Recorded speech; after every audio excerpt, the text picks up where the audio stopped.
Good morning बच्चों। आज हम जो पहला सैंपल पेपर के क्वेश्चन आंसर डिस्कस किए थे, आज वही दोबारा करेंगे। उसके आगे पहले हमने 9 क्वेश्चंस कर लिए थे, अब 9th का सेकंड पार्ट करेंगे। किसी एक जायद फसल का उदाहरण लिखिए। बच्चों, पहले आपको पता होना चाहिए जायद फसलें क्या होती हैं, तो पहले उसको मैं बताऊंगी आपको। तीन तरीके की वो होती हैं फसलें, खरीफ, रबी और जायद, तीन होती हैं। तो पहले मैं बताऊंगी आपको। वैसे हमें पता होता है कि भी एक तो मानसून के टाइम में फसल बोई जाती है और सर्दी में काटी जाती है, तो उसको हम कौन सी फसल कहते हैं? वो खरीफ होती है। हम अगर लिखें रबी, तो पहले तो मेन हमारी रबी और खरीफ ही होती है। खरीफ ऊपर ही लिख लो, क्योंकि खरीफ के स्पेलिंग ज्यादा हमने याद करना है इसको। खरीफ क्या होती है? खरीफ के रबी से बड़े होते हैं, पहले तो मेन यही होती हैं। ज्यादातर छोटी क्लासों में बच्चों को यही पता होता है खरीफ क्या होती है और रबी की फसल क्या होती है। खरीफ, तो खरीफ जो हम हमारा जब मानसून आता है तब बोई जाती है, तो खरीफ होती है। जो पहली आप जून में बारिशें शुरू होने लगती है, मानसून आता है, तो उस टाइम कौन सी फसल बोई जाती है? जो बड़े अक्षर वाली खरीफ है। खरीफ में 3 अक्षर, रबी में 2 अक्षर। तो खरीफ फसलें देश के विभिन्न क्षेत्रों में मानसून के आगमन के साथ बोई जाती हैं। जब बरसात, गर्मी बहुत पड़ रही होती है और हम कहते हैं मानसून आने वाला है, उस टाइम ये बोई जाती हैं खरीफ फसलें, जिसके 4 अक्षर है। और सितंबर अक्टूबर में जब ठंड शुरू होने वाली होती है, उस टाइम काटी है ना। ठंड होती है सितंबर अक्टूबर में नहीं, मतलब जून का एंड होता है, जब बारिश शुरू हो जाती है उस टाइम तो इसको हम बोते हैं खरीफ फसलों को। और सितंबर अक्टूबर जब ना ठंड होती है ना गर्मी होती है, उस टाइम में इन फसलों को हम काट लेते हैं।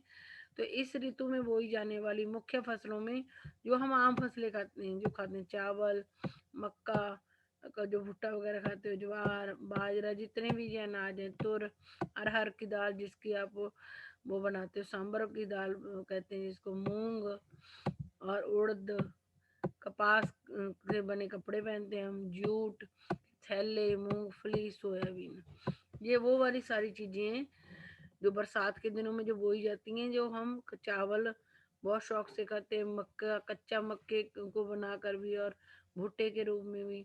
ज्वार बाजरा हम इतना नहीं इस्तेमाल करते, बस यही दो।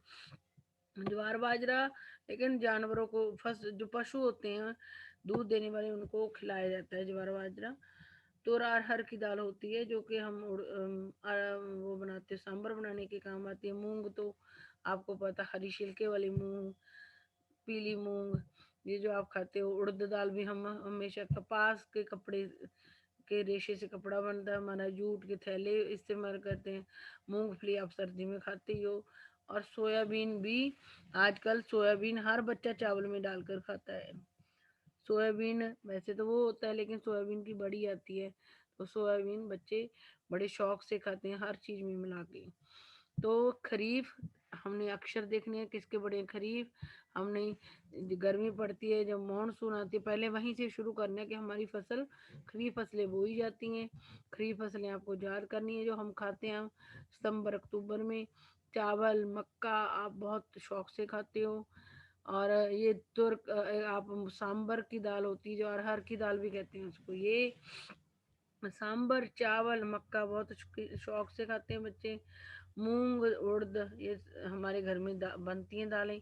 कपास, जूट, ये आम रेशे हैं जो हम घर में इस्तेमाल करते हैं। मूंगफली, सोयाबीन भी बच्चे चावल में डालकर बहुत खाते हैं।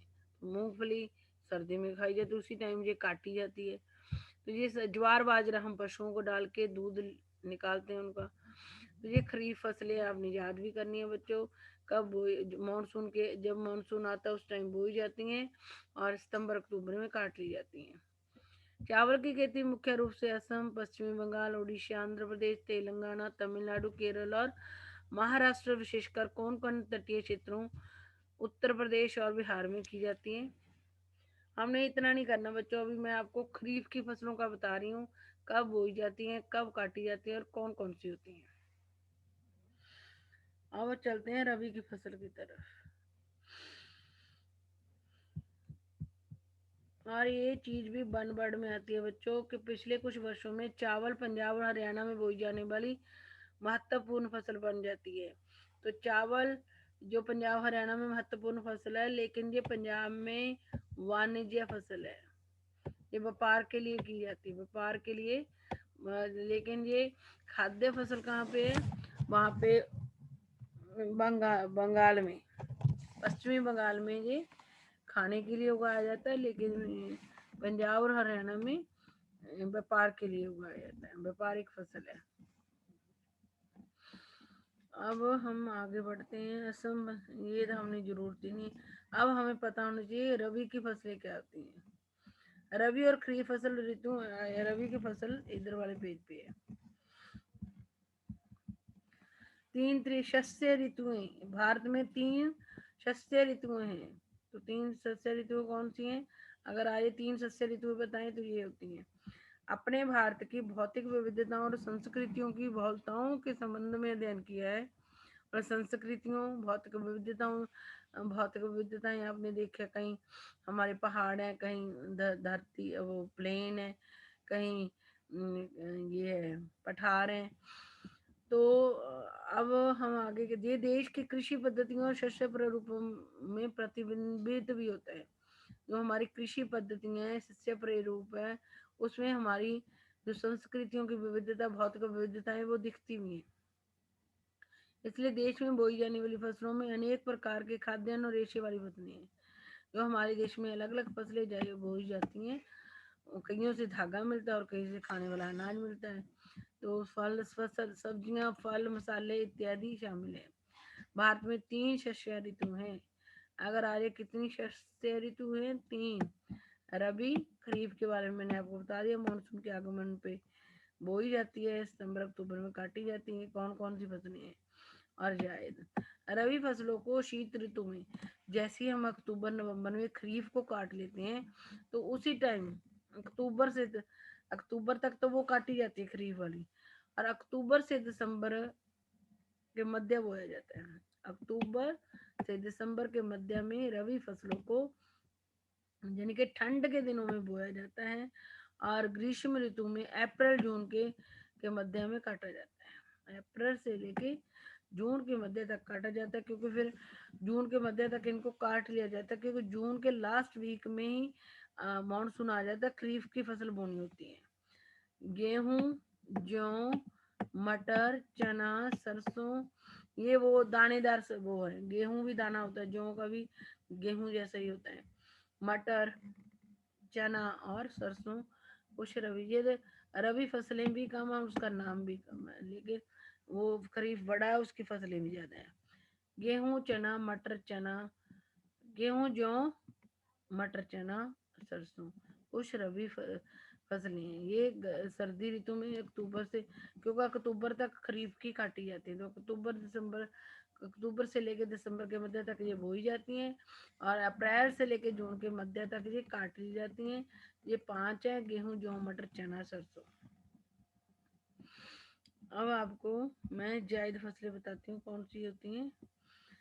और रबी, ये अब रबी खरीफ हो गया। रबी और खरीफ फसल ऋतुओं के बीच ग्रीष्म ऋतु में बोई जाने वाली फसल को जायद कहा जाता है। रबी और खरीफ फसल ऋतुओं के बीच ग्रीष्म ऋतु में बोई जाने वाली फसल को जायद फसल कहा जाता है। जायद ऋतु में मुख्यतः तरबूज, जो खरबूजे, खीरे, सब्जियों और चारे की फसलों की खेती की जाती है। गन्ने की फसल को तैयार होने में लगभग 1 वर्ष लगता है।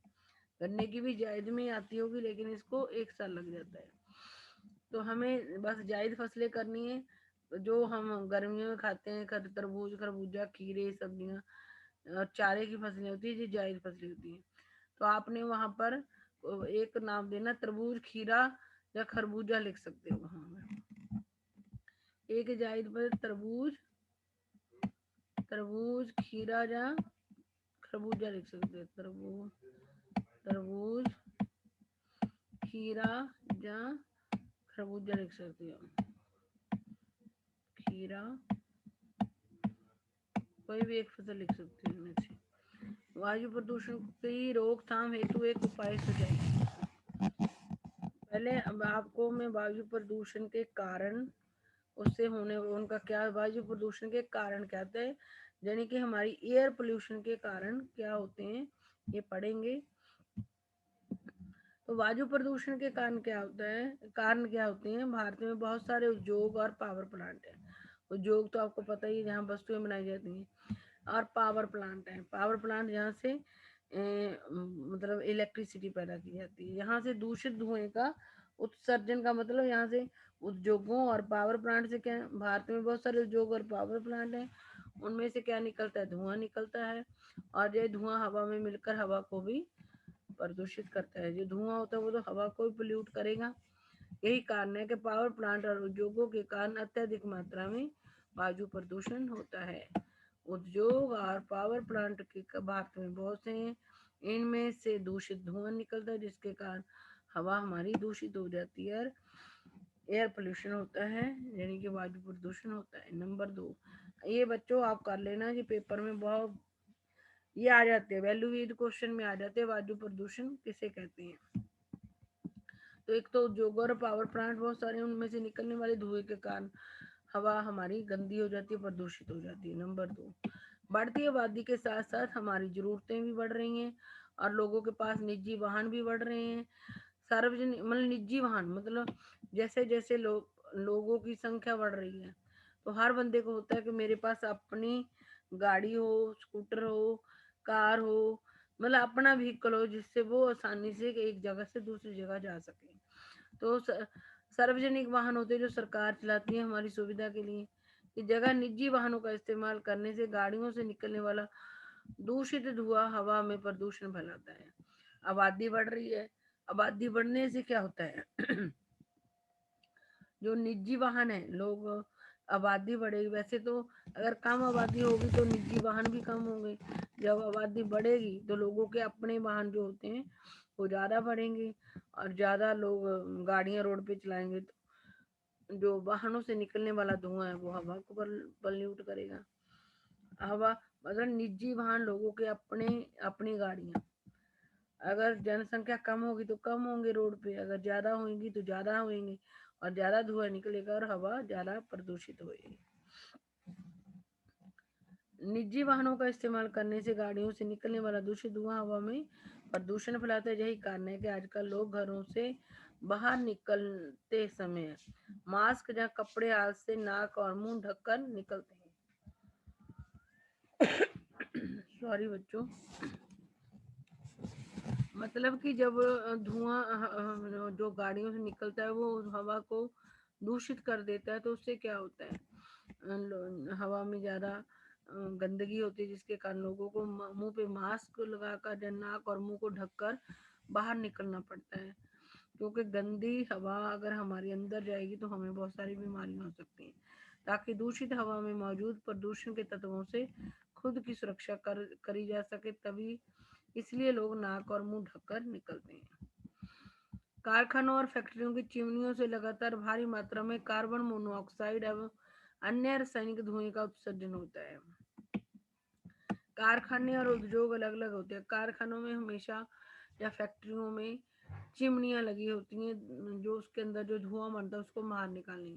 उस कारखानों और फैक्ट्रियों की चिमनियों से जो धुआं निकलता है उसमें कार्बन मोनोऑक्साइड होता है, और और बहुत सारे रासायनिक धुएं, बहुत सारा रासायनिक धुआं निकलता है और हवा को गंदा करता है, पोल्यूटर करता है। हमारे घरों और ऑफिस में लगे एयर कंडीशनर, जो हम अपने घरों में एसी लगाते हैं, उसमें से कौन सी गैस निकलती है ये भी याद रखो, क्लोरोफ्लोरोकार्बन निकलने के कारण जो हमारे वातावरण को गंभीर रूप से दूषित करते हैं, और साथ ही ओजोन परत को भी नुकसान। हमारे घर में जो एसी चलता है, जहाँ ऑफिस में एसी चलता है, वैसे आराम तो बहुत मिलता है, लेकिन उससे जो वातावरण को नुकसान पहुंचता है उसका हमें अंदाजा भी नहीं है। क्योंकि जब एयर कंडीशनर चलता है तो उसके अंदर से क्लोरोफ्लोरोकार्बन निकलता है, जो हमारी हवा को, जिसमें हम सांस लेते हैं, उसको दूषित करता है। और साथ में ओजोन लेयर जो सूर्य की सीधी किरणों से हमें बचाती है, तो जो जैसे जैसे हवा में पोल्यूशन बढ़ता है तो वो ओजोन परत भी खराब होती है, जो हमें सूर्य की सीधी किरणों से बचाती है। अगर सूर्य की सीधी किरणें हमारे पर पड़ेंगी तो हमारा शरीर भी जल सकता है। मौजूदा हालातों को देखा जाए तो पिछले 3-4 सालों से देश की राजधानी दिल्ली एवं आसपास के इलाकों, अगर हम देखें तो 3-4 साल से जो देश की राजधानी दिल्ली है उसके आसपास के इलाकों में सर्दियों की शुरुआत और दिवाली के बाद प्रदूषण की मात्रा में गंभीर वृद्धि देखने को मिलती है। खबरों और तथ्यों के अनुसार हर साल फसल कटने के बाद पंजाब में, जैसे हरियाणा और पंजाब में, किसानों द्वारा पराली जलाई जाती है, जिसके कारण अत्यधिक मात्रा में धुएं का उत्सर्जन होता है, यानी कि बहुत सारा धुआं निकलता है। ये धुआं दिल्ली के आसपास के इलाकों को गंभीर रूप से प्रदूषित करता है। दिवाली पर जलाए जाने वाले पटाखों के कारण भी प्रदूषण होता है। ये सारी चीजें आपने याद करनी है। ये आपको आ सकता है 5 मार्क्स का भी आ सकता है, 1 मार्क्स का भी आ सकता है। तो इन कारणों को आपने याद करना है कि एयर पोल्यूशन या वायु प्रदूषण के कारण क्या है, और उसके वायु प्रदूषण जब हो जाता है उसके बाद हमारे वातावरण के ऊपर वायु प्रदूषण का क्या प्रभाव पड़ता है, वो भी पढ़ते हैं। बढ़ते वायु प्रदूषण के कारण मौसम संबंधी परेशानियां सामने आने लगती हैं। अगर हमारी हवा गंदी होती है तो उसके कारण मौसम भी हमारा खराब हो जाता है। ये वे समस्याएं हैं। नंबर 1, वायु प्रदूषण के कारण सामान्य तापमान में वृद्धि हो जाती है। अगर हवा पोल्यूटेड होगी तो जो तापमान बढ़ जाएगा, गर्मी बढ़ जाएगी।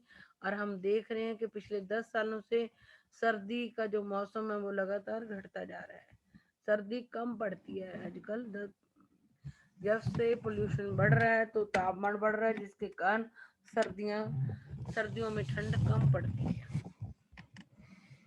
वातावरण में ग्रीन हाउस गैसों के कारण ओजोन परत भी घटती जा रही है।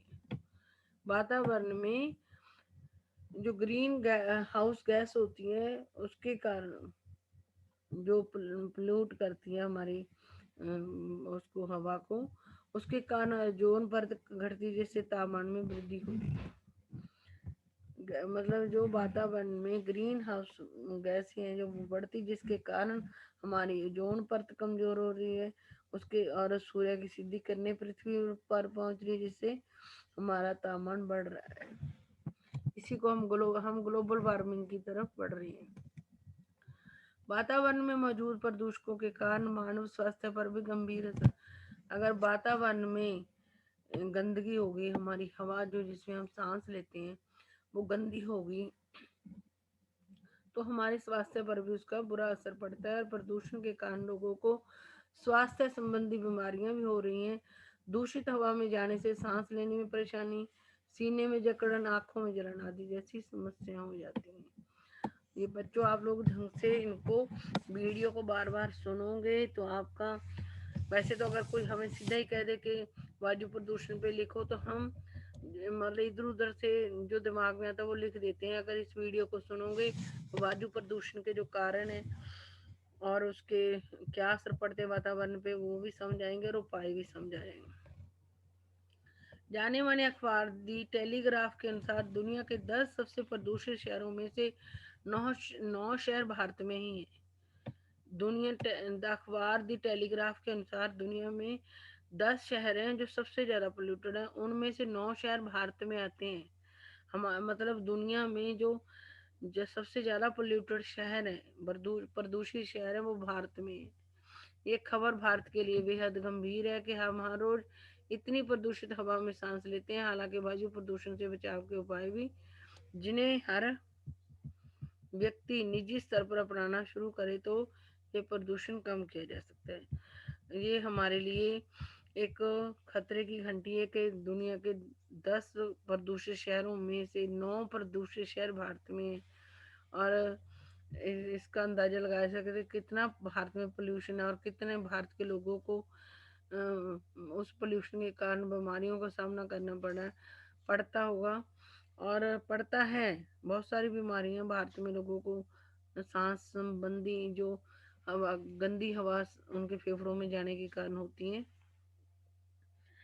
तो अगर भारत में लोग मतलब अपने अपने स्तर पर इस जो उपाय हैं इसको, हवा को प्रदूषित करने वाले, प्रदूषित जिन कारणों के कारण वो प्रदूषित होती है, उन कारणों को अगर भारत के लोग कोशिश करें हटाने की उन कारणों को, तो प्रदूषण को कम किया जा सकता है। हर व्यक्ति अपने स्तर पर कोशिश करे कि वो प्रदूषण को रोके, कम से कम वो काम ना करे जिससे हवा प्रदूषित हो। तो इस प्रदूषण से कहा, इसके उपाय देखते हैं।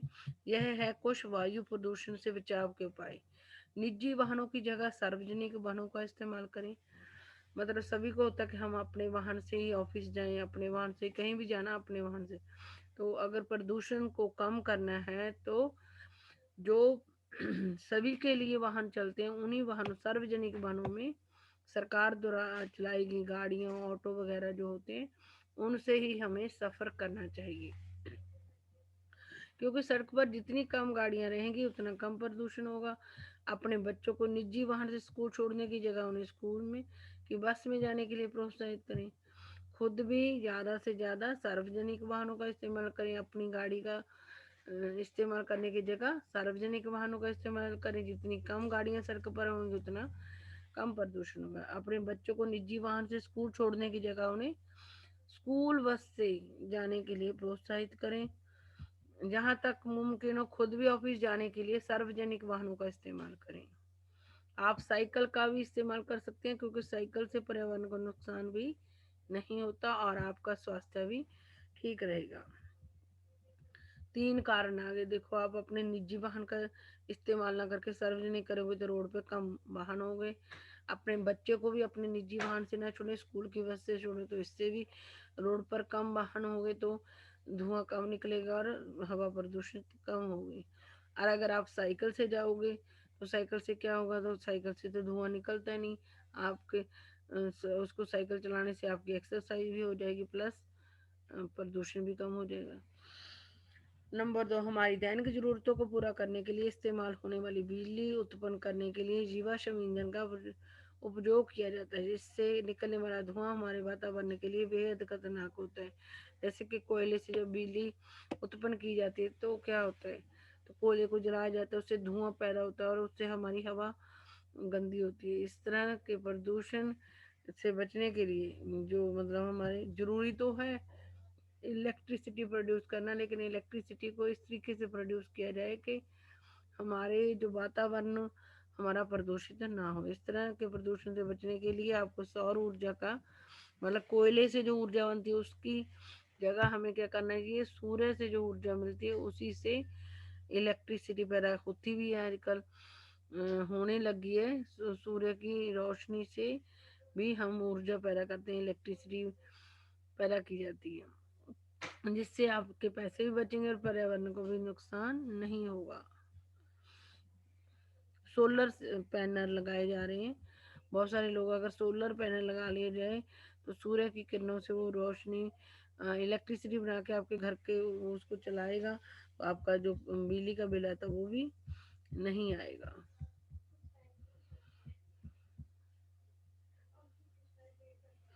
और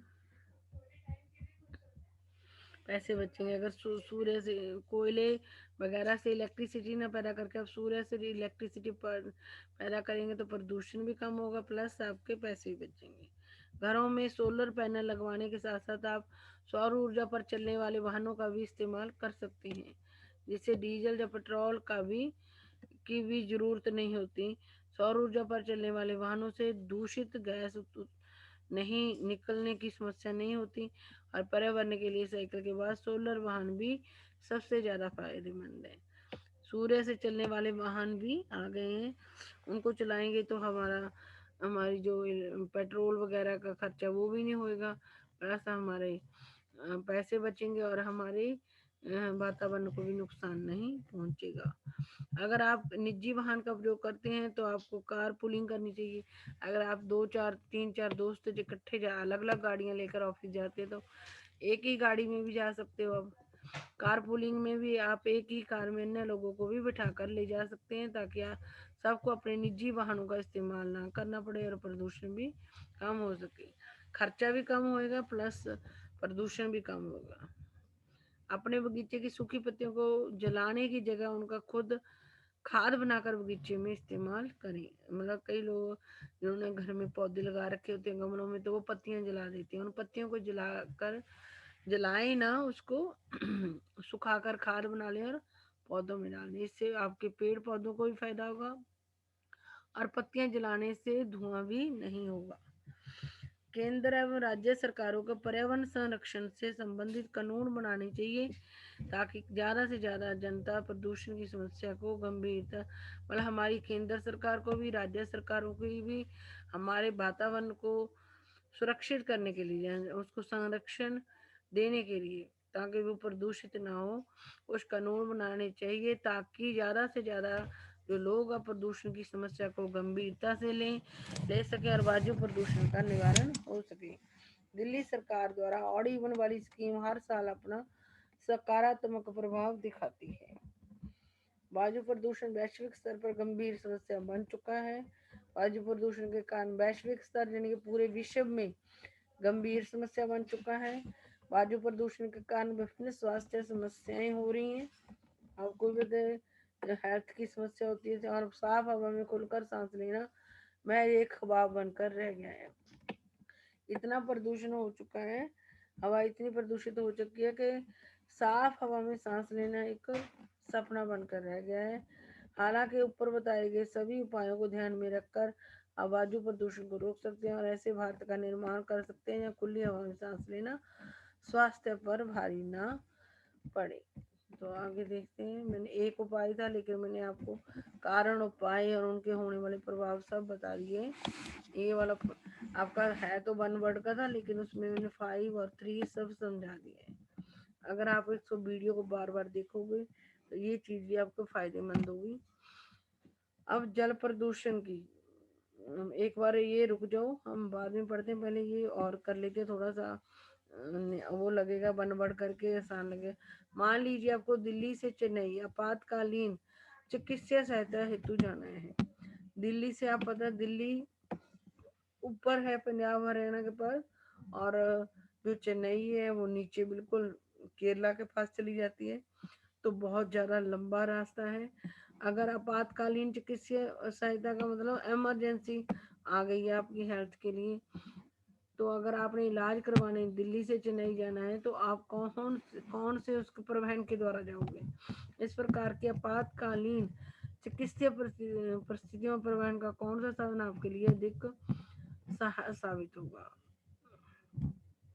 तो एयर एरोप्लेन वगैरह के द्वारा जाएंगे हम। जैसे एक सड़क परिवहन होता है, एक वायु परिवहन के द्वारा, वायु परिवहन के द्वारा हम बाय एयर जाएंगे, जिनके एरोप्लेन द्वारा जाएंगे वायु परिवहन द्वारा। इतनी दूर है तो एरोप्लेन से हम जल्दी पहुंच जाएंगे, तो इसलिए वायु परिवहन आएगा इसका आंसर। आगे है, मान लीजिए आपको दिल्ली से अपने घर से, मान लीजिए आपको दिल्ली में अपने घर से उसी शहर में अपने किसी मित्र के घर जाना है। परिवहन का कौन से साधन का प्रकार आपके लिए अधिक सहायक साबित होगा। तो आपने दिल्ली से अपने घर से दिल्ली के किसी अपने मित्र के घर जाना है। दिल्ली में कहीं दिल्ली के किसी और एरिया में अपने मित्र के घर जाना है, तो कौन सा परिवहन, तो आप सड़क परिवहन का इस्तेमाल करोगे। चाहे वो आप ऑटो से जाओ, चाहे आप बस से जाओ, चाहे अपनी गाड़ी से जाओ। तो अपने ही शहर में अगर जाना हो तो हम सड़क परिवहन के द्वारा, दिल्ली में तो कोई उबड़ खाबड़ एरिया भी नहीं है, मैदानी क्षेत्र है, इसलिए हम दिल्ली में ही किसी किसी के पास जाना हो तो सड़क परिवहन के द्वारा जाएंगे। इकबाल एवं उसके परिवार के 5 सदस्य मिलकर कृषि कार्य करते हैं। मतलब इकबाल और उसके परिवार के जो 5 सदस्य हैं वो मिलकर कृषि खेती करते हैं एवं 50 टन गेहूं का उत्पादन करते हैं। किसी पारिवारिक झगड़े के कारण परिवार के 2 सदस्य पारिवारिक व्यवसाय को छोड़कर चले जाते हैं, फिर भी परिवार के शेष सदस्य 50 टन गेहूं का उत्पादन, और जब इकबाल और 5 लोग काम करते तब भी 50 टन गेहूं उगाई जाती थी। जब परिवार के झगड़े के कारण मतलब 2 सदस्य चले जाते हैं, पहले 6 सदस्य काम कर रहे थे तभी 50 टन गेहूं आ रही थी, और अब 4 रह गए थे लोग, तो 4 भी क्या कर रहे हैं, 50 टन गेहूं का उत्पादन कर रहे हैं। बताइए परिवार के 2 सदस्य किस प्रकार की बेरोजगारी का, छुपी हुई बेरोजगारी का किसका शिकार थे। वो दोनों सदस्य छुपी हुई बेरोजगारी का।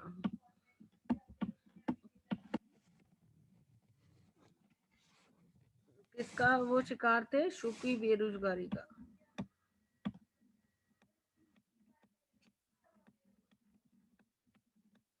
छुपी बेरोजगारी का।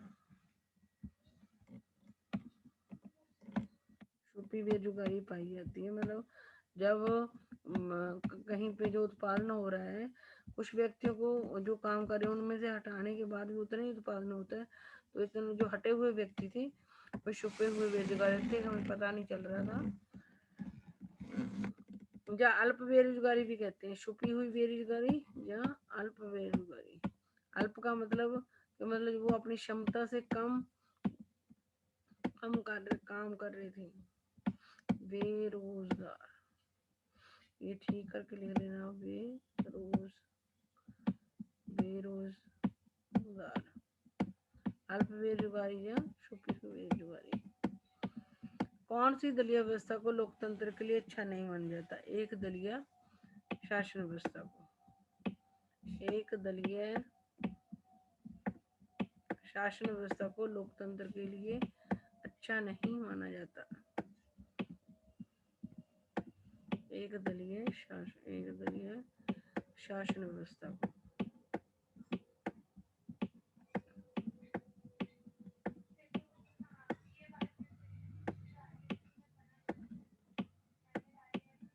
एक दलीय शासन व्यवस्था।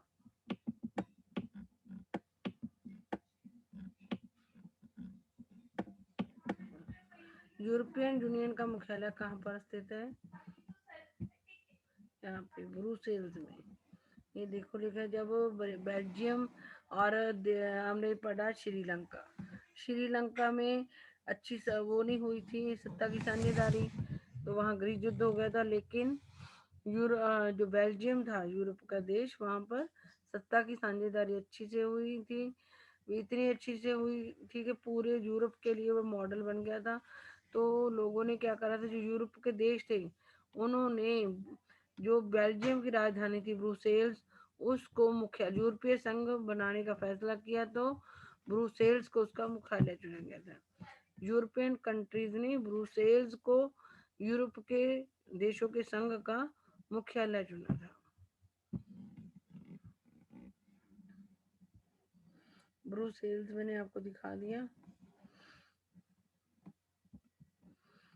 बाकी हमारे ये हमारे संविधान के अनुसार अवशिष्ट विषयों पर कानून बनाने की शक्ति किसके पास है? केंद्र के पास।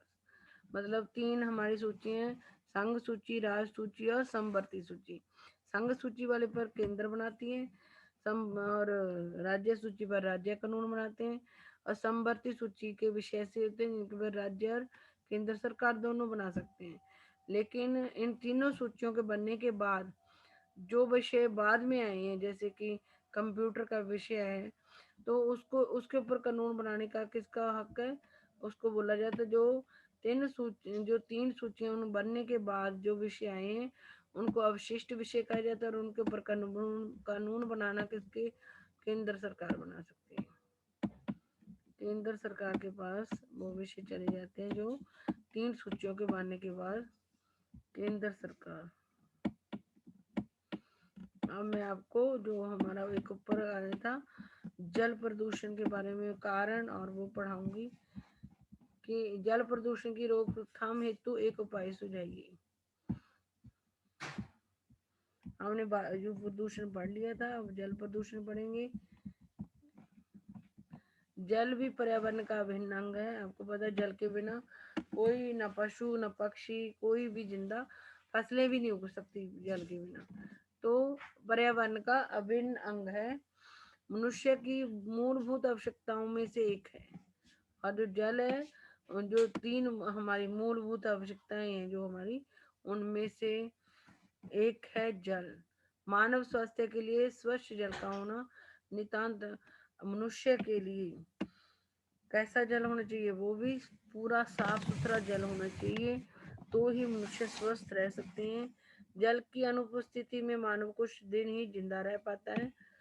अगर जल ना हो तो मनुष्य जिंदा भी नहीं रह पाएगा, क्योंकि मानव शरीर का एक बड़ा हिस्सा मानव शरीर का एक सबसे बड़ा हिस्सा क्या होता है? जल। अतः स्वच्छ जल के अभाव में किसी प्राणी के जीवन की क्या किसी सभ्यता की कल्पना भी, साफ पानी के बिना हम किसी प्राणी के जीवन की तो क्या एक पूरी सभ्यता की कल्पना भी नहीं कर सकते। यह सब आज मानव को मालूम होते हुए जल को बिना सोचे विचारे हमारे जल स्रोतों में ऐसे पदार्थ मिला रहा है जिसके मिलने से जल प्रदूषित हो रहा है। मनुष्य को पता है कि वो जल के बिना जिंदा नहीं रह सकता, वो भी ऐसा जल होना चाहिए वो साफ सुथरा, लेकिन इस इतना पता होने के बावजूद भी मनुष्य जल में कुछ ऐसे पदार्थ मिला रहा है जिससे जल प्रदूषित हो रहा है। जल हमें नदी, तालाब, कुएं, झील आदि से प्राप्त हो रहा है।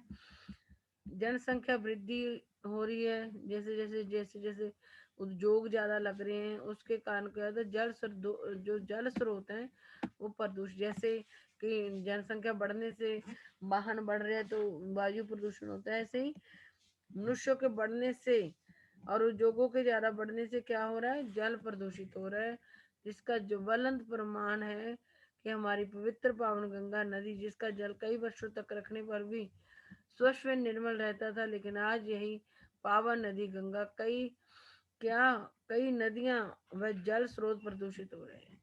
गंगा नदी का पानी जो कि पहले लोग सालों तक रख लेते थे, निर्मल रहता था, लेकिन आज वो गंगा नदी भी हमारी प्रदूषित हो चुकी है, और उसके जैसी बाकी जो जल स्रोत है और नदियां वो भी प्रदूषित हो चुके हैं। यदि हमें मानव सत्ता को जल प्रदूषण के खतरों से बचाना है तो इस प्राकृतिक संसाधन को, प्राकृतिक जल कौन सा है, जल है, प्राकृतिक संसाधन को प्रदूषित होने से रोकना नितांत आवश्यक है, वरना जल प्रदूषण होने से होने वाले खतरे मानव सभ्यता के लिए खतरा बन जाएंगे।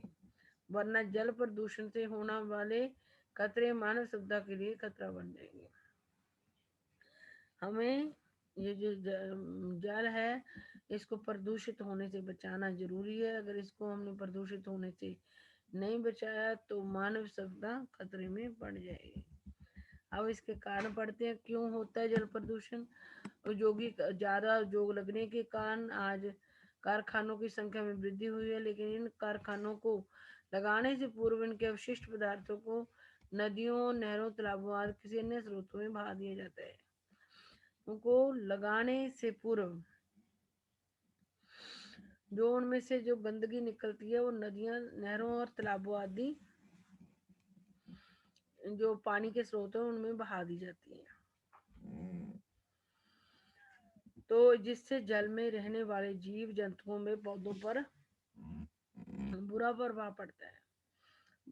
बच्चों ये वाला क्वेश्चन मैं ना आपको अगली वीडियो में पढ़ाऊंगी।